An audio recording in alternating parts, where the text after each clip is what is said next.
네, 안녕하세요 여러분. 가사 해석 및 해독과 강사를 맡은 김한빈 aka BI라고 하고요. 오늘은 3집 앨범에 있는 2번 트랙 추락이라는 노래의 가사를 한번 해석해보는 시간을 갖도록 하겠습니다. 평소에는 제가 좀 헛소리를 많이 하면서 해석을 했었죠. 하지만 오늘은 웃음기, 헛소리 이런 거 다 빼고 진지하게 해석과 해독에만 의미를 좀 두도록 하겠습니다. 자, 어떻게 시작하나요? 추락하는 건 중요한 게 아니야. 이 가사가 정말 중요합니다. 추락하는 건 중요한 게 아니야 라는 가사가 정말 중요해요. 추락하는 건 중요한 게 아니야. 왜냐하면 떨어질 그곳이 너라면, 그러니까 이게 어떤 의미냐면 사랑에 빠졌다를 좀 길게 표현한 겁니다. 사랑을 하다와 사랑에 빠진다의 어떤 차이를 좀 두고 싶은데, 사랑을 한다라는 건 이렇게 스르르 스며드는 느낌이고, 사랑에 빠진다라는 거는 막 어떻게 내가 저항할 새도 없이 빠져버린 거거든요. 그렇기 때문에 그 빠진다라는 개념을 추락으로 좀 비유를 해서, 떨어질 곳이 너라면 너에게 내가 추락하는 거죠. 이 마음은 비록 조각이 나겠지만, 추락하면 물론 조각 나겠죠. 떨어졌으니까. 그럼에도 불구하고 나는 저항할 수 없었다. 자의적인 게 아니라 타의적인 일, 내가 어떻게 할 수 없는 일, 그거를 우리는 운명이 시켰다. 이렇게 좀 설명을 할 수 있을 것 같고, 그래서 운명이 너를 사랑하라는 대로 이 사실이 이 노래의 전체적인 그 이야기를 관통하는 내용이 후렴구 안에 있습니다. 바로 다음 가사를 좀 보면은, 단 한 번의 눈 맞춤으로도, 단 한 번의 눈 맞춤으로도 한 사람이 가진 서사 따위는, 이게 어떤 의미냐면, 저는 눈 맞춤이라는 걸 굉장히 중요하게 생각하는 사람인데, 말을 할 때 우연찮게라도 눈이 마주쳤을 때의 어떤 그 시선이, 눈길이 가진 전달력, 그 부분을 좀 중요하게 생각하는데, 여기서도 마찬가지로 눈 맞춤, 이게 굉장히 위험한 가사예요. 사실은 단 한 번의 눈 맞춤으로도 한 사람이 가진 서사 따위는 쉽게 재구축이 돼. 이게 어떤 의미냐, 그러니까 그 학창 시절에 보면은 우리가 눈 마주치면은 야 뭘 봐 하면서 싸움이 벌어집니다.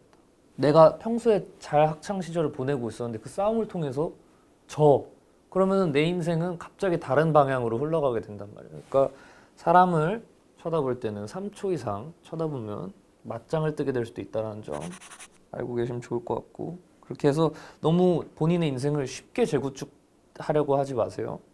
사랑이란 이름의 파멸까지 끌어안을 수 있어. 물론 여기서 맞짱을 뜬다는 얘기는 아니지만 이 노래에서는 사랑에 빠진다라고 표현이 됩니다. 제가 왜 사랑이란 이름의 파멸이라 이야기를 했냐면, 왜 그랬더라? 자연스럽게 사랑하게 되는 느낌보다는 갑작스러운 어떤 나의 충동, 갑작스러운 나의 변화, 이런 느낌이기 때문에 그 사랑을 좀 파멸이라고 좀 표현을 해봤고요. 자, 라릴라릴리. 라릴라릴리는 뭐 크게 의미는 없습니다. 그냥 흥얼거리는 느낌을 좀 표현하고 싶었어요.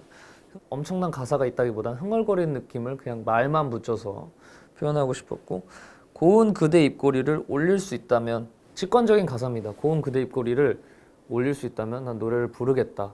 사실 크게 의미는 없는 가사인 것 같아요. 그러니까 크게 숨겨진 의미가 있는 가사라기보다는 좀 직관적인 그런 가사예요. 그러니까 그대를 웃게 해주기 위해서 내 연예인이 되겠소, 가수가 되겠소, 그대를 웃게 해줄 수 있다면, 뒤에 뭐 노래도 부를 수 있고 랩도 할 수 있고 춤도 출 수 있고 뭐 연기도 할 수 있고 개그도 할 수 있고 뭐든지 할 수 있다. 그대 입꼬리를 올리기 위해서. 근데 여기서는 이제 가사말을 맞춰야 되니까 노래 정도로만 축소를 시켰는데, 당신의 연예인이 되겠소, 당신의 연예인이 되겠다라는 소리고요. 내 마지막 욕심이 돼준 널 위해 남은 기쁨을 줄게. 요 가사 같은 경우는 제가 데뷔 앨범인가요? 10년 전에 썼던 가사가 하나 있었어요. 내 마지막 욕심이 되어달라. 내 마지막 욕심이 되어줘.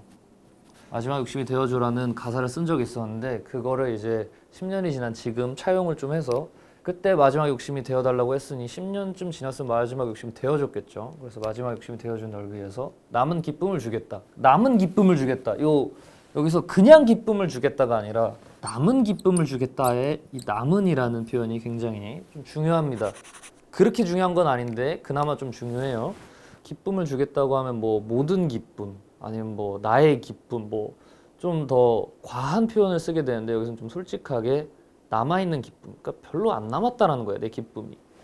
그만큼 10년이란 시간 동안 뭐 많은 감정이 소모되고 하면서 기쁨, 그 기쁨은 어떻겠어요? 그러니까 나한테 그런 느낌이죠. 뭐 100만 원이 있어. 100만 원이 있는데 그걸 다 소모해서 10,000원 남았어. 그거 상대방한테 줄 수 있습니까? 누군가에게? 100만 원이 있다가 10,000원 남은 그 돈, 그 흔쾌히 줄 수 있을까요? 주기 어렵죠. 왜냐면 그건 내 전부니까. 그러나 그 남은 기쁨을 주겠다. 100만 원이 있을 땐 10,000원 줄 수 있습니다. 근데 10,000원이 있을 땐 10,000원을 주기 힘들다 이거죠. 그 때문에 남은 모든 기쁨을 주겠다. 뭐 그런 의미가 있고요. 그 다음은 이제 똑같습니다. 후렴구예요. 여기 중요한 파트죠. 다 알아보시겠죠?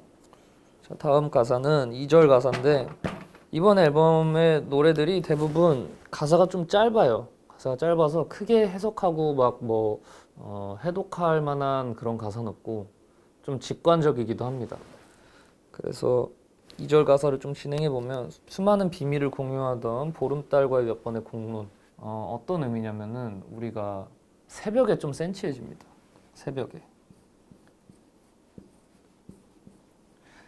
새벽에 좀 센치해져요, 우리가. 새벽에 센치해지면은 사람이, 제가 좀 그랬는데 다른 사람들도 전 그럴 수 있다라고 봐요. 센치해지면은 혼잣말을 해요.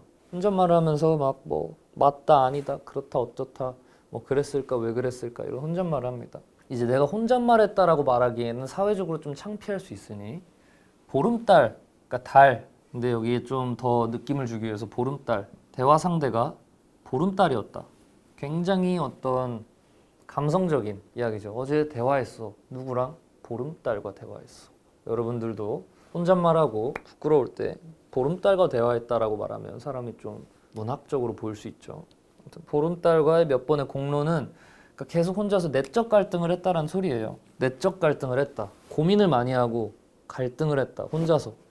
근데 이제 그거를 보름달과 함께 했다라는 숨긴 의미가 있고요. 결론은 기어이 붙잡고 싶은 열정이 너밖에는 없어는 이 내적 갈등 후에 나온 결론이 뭐냐? 기어이 붙잡고 싶은 열정, 기어이 붙잡고 싶은 열정이란 사람이 이제 사회생활을 많이 하고 현실의 벽에 부딪히고 지치고 그러다 보면은 굉장히 냉소적으로 변할 수도 있고 사람이 무기력해질 수 있고 꿈도 목표도 굉장히 희미해집니다.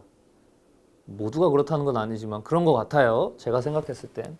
근데 그런 어떤 회색이 되는 내 모습 안에 유일한 핑크, 유일한 열정, 그거는 너밖에 없다. 아무리 생각해도. 내가 미친 사람처럼 새벽에 보름달이랑 대화를 해봐도 결국에 남는 건 너밖에 없다. 너 하나 내가 지켜야겠다. 여기서 너는 사랑하는 사람이 될 수도 있고요. 이 노래 안에서는 동심의 의미도 있고요. 저 같은 경우는 저희 아이디 여러분들이 될 수 있고요. 가족이 될 수도 있고요. 뭐 다양합니다. 그러나 이제 여러분들도 분명히 지키고 싶은 하나는 분명히 있을 거라고 생각을 해요. 자, 다음 가사가 시인들은 말해 순애란 끝내 보답받지 못하는 정열. 순애에 대해서 제가 한번 이야기를 했던 적이 있는데 순애라는 거는 욕심도 없고 조건도 없고 뭐 어떤 보답받고 싶은 마음도 없고 단지 그 사랑하는 사람을 위해서 모든 것을 바치는 그 마음을 순애라고 제가 이야기를 한 적이 있었는데 말 그대로입니다. 순애란 보답받지 못하는 정열, 그 정열이란 거죠. 뜨거운 마음이거든요, 굉장히. 그 후에 이제 아무렴 어때 이게 내 역할인 걸. 그러니까 이 모든 과정이 순애인데 이게 굉장히 믿지는 장사예요. 믿지는 장사고 좀 손해보는 장사입니다. 손해보는 장사인데 아무렴 어때? 내 전 재산이 10,000원인데 그거 너한테 줘도 어때? 그게 내 역할인 걸. 그러니까 여기서 이 모든 게 하나로 이어집니다. 처음 가사가 뭐였어요? 단 한 번의 눈 맞춤. 단 한 번의 눈 맞춤을 통해서 어떻게 됐죠? 우리는 학창 시절에 맞짱을 뜨게 될 수 있어요. 맞짱을 뜨게 되면은 저는 외소했기 때문에 주로 집니다. 제 전적이 1무 1패예요. 1무 1패이기 때문에 눈 3초 마주쳐서 맞짱 뜨면 져요. 그럼 어떻게 돼요? 제가 부하가 되겠죠? 그랬을 경우 그 당시에 나한테 전 재산이 10,000원이 있다면 그 10,000원을 줘야 됩니다. 아무렴 어때? 이게 왜 내 역할이 됐냐? 맞짱을 떠서 졌기 때문에. 왜 맞짱을 떠서 졌냐? 눈을 3초 마주쳤기 때문에. 그래서 항상 눈을 3초 이상 마주치지 마시고요. 나한테 위협이 될 것 같다라고 판단이 들면은 눈을 이렇게 자연스럽게 초점을 흐려보는 것도 방법이 될 수 있어요. 이렇게 보고 있다가 이렇게 하면 초점이 흐려져요. 아시겠죠? 아무튼 간에 이런 꿀팁까지 제가 전해드리면서 가사 해석은 이 정도로 맞추도록 하고, 왜냐면은 이 노래 자체가 가사가 그렇게 많지 않아요. 좀 함축적인 의미를 많이 담음과 동시에 직관적으로 표현을 많이 해서 그렇게 해석할 게 많지는 않습니다. 그렇기 때문에 여러분들 충분히 가사의 의미를 이해했고 전달받으셨을 거라고 생각을 하고, 요 눈 마주침에 대해서는 좀 우리가 사회생활을 하면서 좀 생각해 볼 그런 부분이지 않나라고 저는 생각을 합니다. 여러분들에게 어떤 가사가 가진 어떤 전달력이 와닿았으면 좋겠고, 추락이란 노래는 여기서 마치도록 하겠습니다.